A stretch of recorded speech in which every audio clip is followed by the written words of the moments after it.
few months ago we set up this very simple and small dry pour in front of my office, and we've been very pleased with it.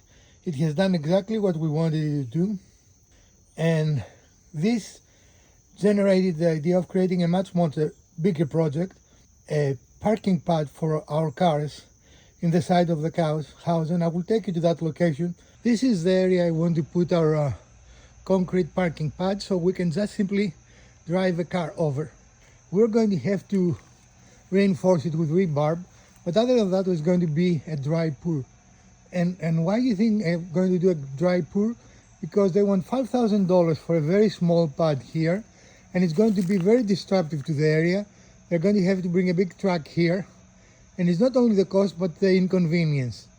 So because dry pour I can do myself, I control it, and I am a very strong believer it works as well as the traditional pour, I decided to build it as a dry pour because